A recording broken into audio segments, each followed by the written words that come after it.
আমি মোহাম্মদ তানজিলুর রহমান, সহকারী শিক্ষক, ইসলাম ও নৈতিক শিক্ষা।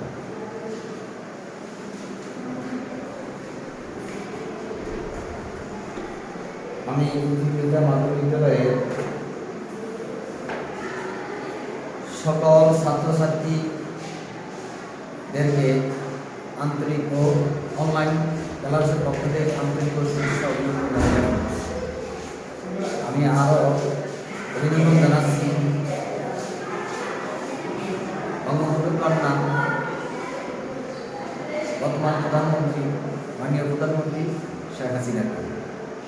আমি আরও ধন্যবাদ জানাচ্ছি পশ্চিম জেলা মাধ্যমিক বিদ্যালয়ের শ্রদ্ধেয় আমার প্রধান শিক্ষক জনাব সাইদুল হোসেন সেলিম স্যার। তো আজকে আমরা আলোচনা করব জন্মভূমি, অর্থাৎ ক্লাস 6 বাংলা প্রথম আলোচনা করব। আজকে অর্থাৎ পদ্ম জন্মভূমি।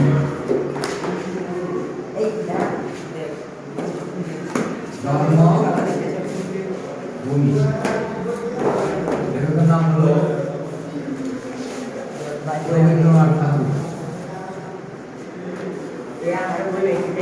রবীন্দ্রনাথ ঠাকুর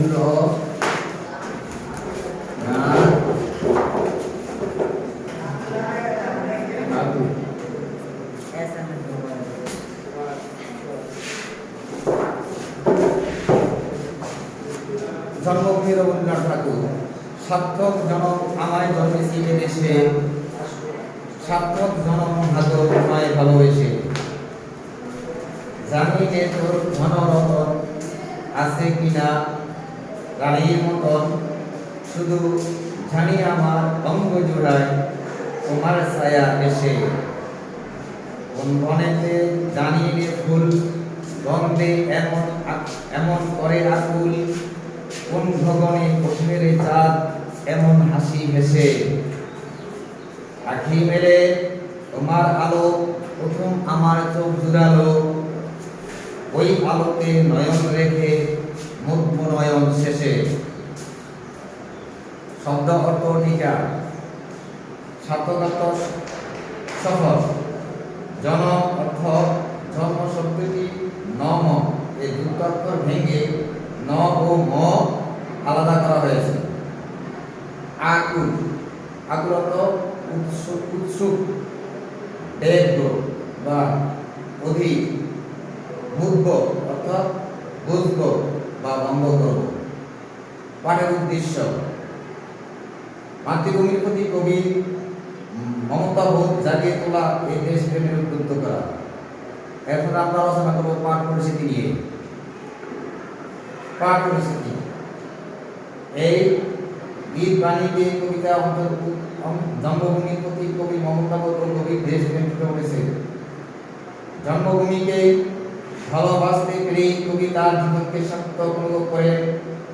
কবির জন্মভূমি অজস্র ধনরত্নের আকর কিনা তাতে তার কিছু আসে যায় না, কারণ তিনি এই মাতৃভূমির স্নেহ ছায়া যে সুখ ও শান্তি লাভ করেছে তা অতুলনীয়।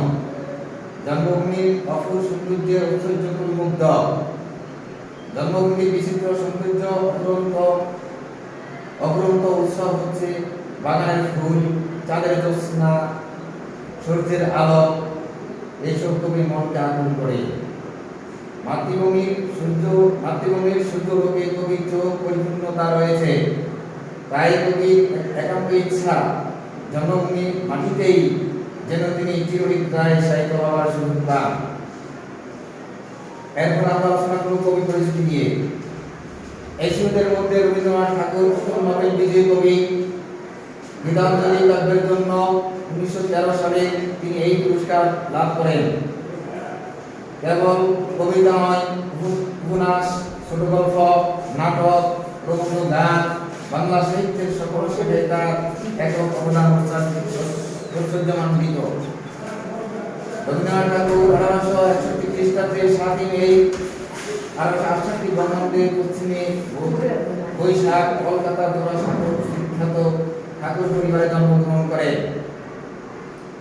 স্কুলে নিয়মিত প্রাতিষ্ঠানিক শিক্ষা তার হয়নি।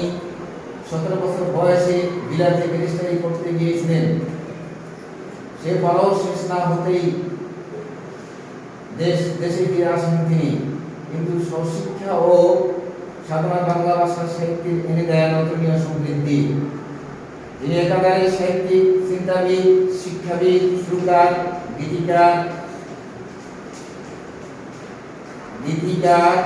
নাট্যকার, নির্দেশক, অভিনেতা এবং চিত্রশিল্পী।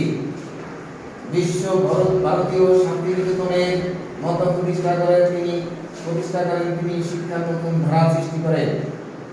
তার উল্লেখযোগ্য গ্রন্থগুলি হচ্ছে সোনার তরী, গীতাঞ্জলি, বলাকা ইত্যাদি। ঘরে বাইরে, ঘোড়া, যোগাযোগ, শেষের কবিতা ইত্যাদি উপন্যাস, গল্প সংকলন, গল্পগুচ্ছ, বিসর্জন, রাজা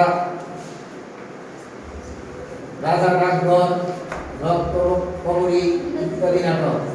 তিনি ছোটদের জন্য লিখেছেন শিশু ভোলানাথ, ঠাকছড়া ইত্যাদি। তার রচিত আমার সোনার বাংলা গানটি বাংলা জাতীয় সঙ্গীত হিসাবে স্বীকৃতি হিসাবে গৃহীত হয়েছে। 1941 খ্রিস্টাব্দে 7 আগস্ট, 1348 বঙ্গাব্দে 22 শ্রাবণ কলকাতা তিনি মৃত্যুবরণ করেন। এই ছিল জন্মভূমি কবিতা।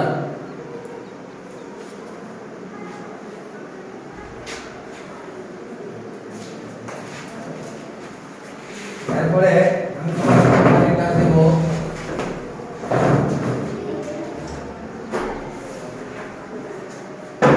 সকলে বাড়ির কাজ।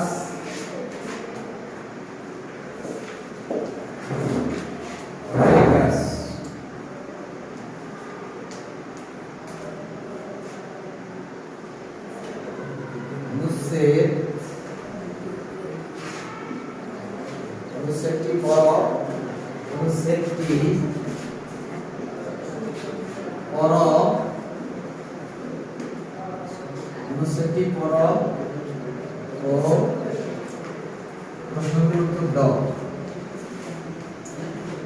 প্রশ্ন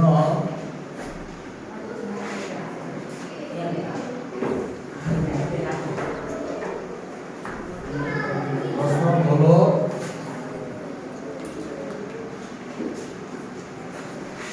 উত্তর দাও।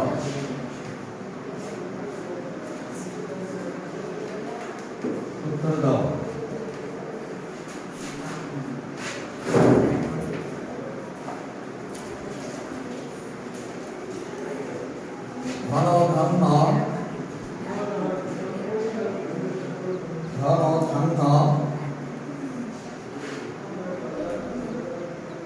ধন পুষ্প ভরা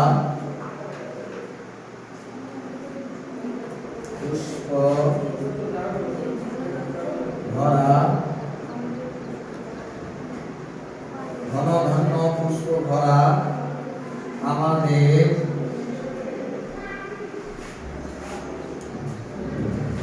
আমাদের এই বসুন্ধরা,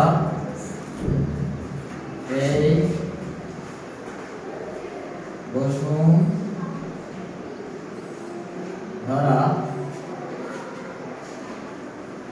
তাহার মাঝে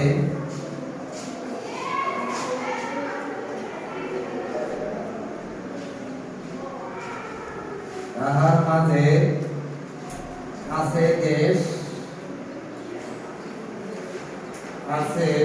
দেশ এক সকল দেশের সেরা, এক সকল দেশের সেরা।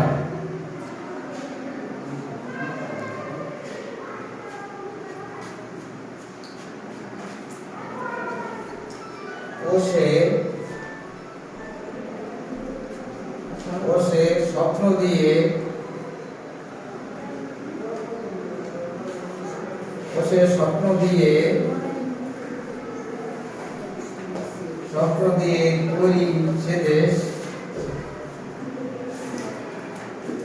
তৈরি সে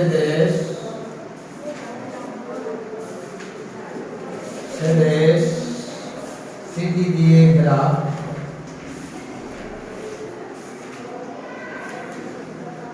স্মৃতি দিয়ে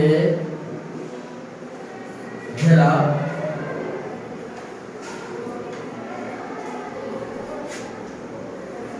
এবং দেশটি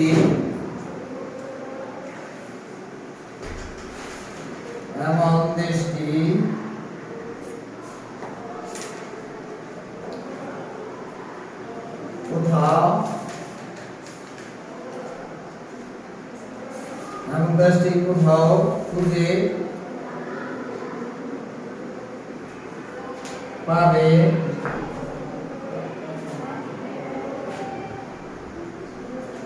না গো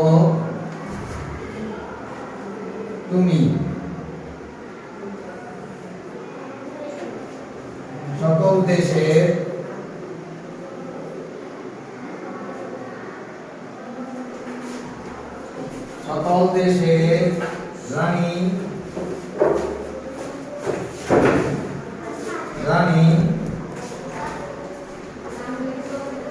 রানী সেজে আমার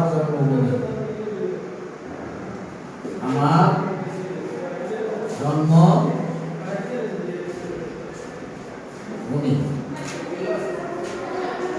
দেখে নাও।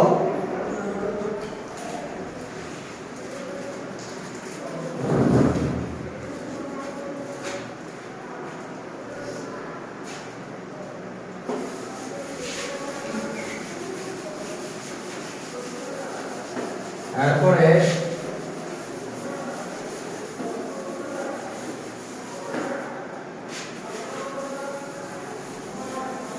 প্রশ্ন হলো, প্রশ্নটি লেখো।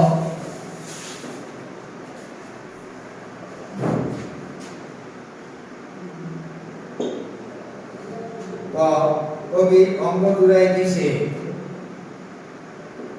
কবি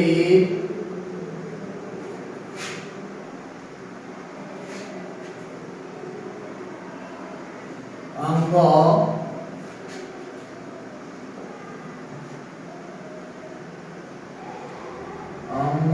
জুড়ায়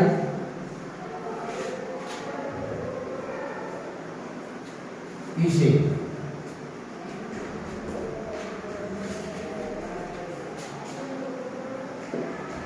খ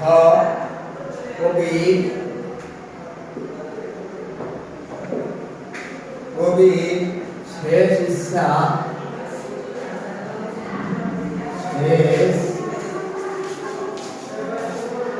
ইচ্ছা কি?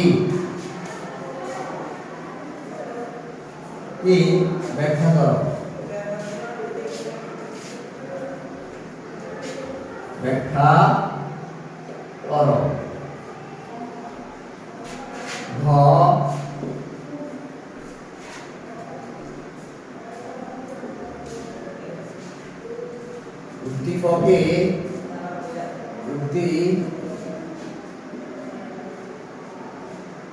উদ্দীপকে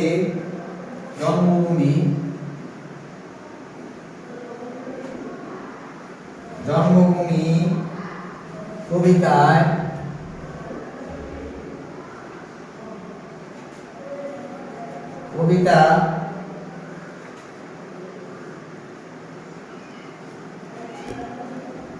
কোন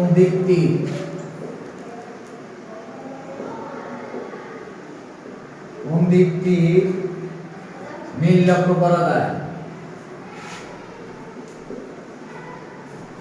মিল লক্ষ্য করা ব্যাখ্যা করো।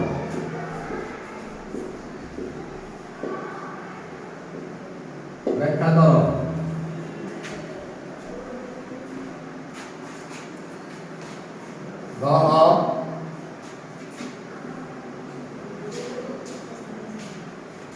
লেখক ও কবিতায়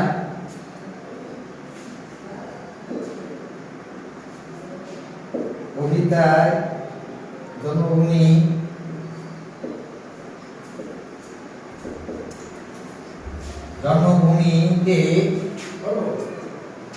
জন্মভূমিকে রানী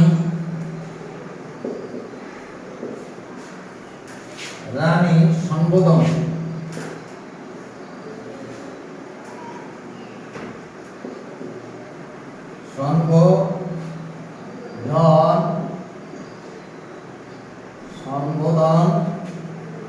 করা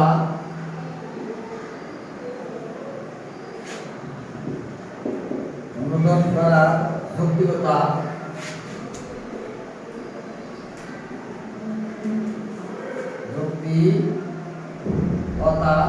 ব্যাখ্যা করো এই চারটি কাজ তোমরা ভাষা থেকে করে নিয়ে আসবা। তো আজকে ক্লাস সকলকে ধন্যবাদ জানিয়ে আজকের ক্লাস এখানে সমাপ্ত করছি। আল্লাহ হাফেজ।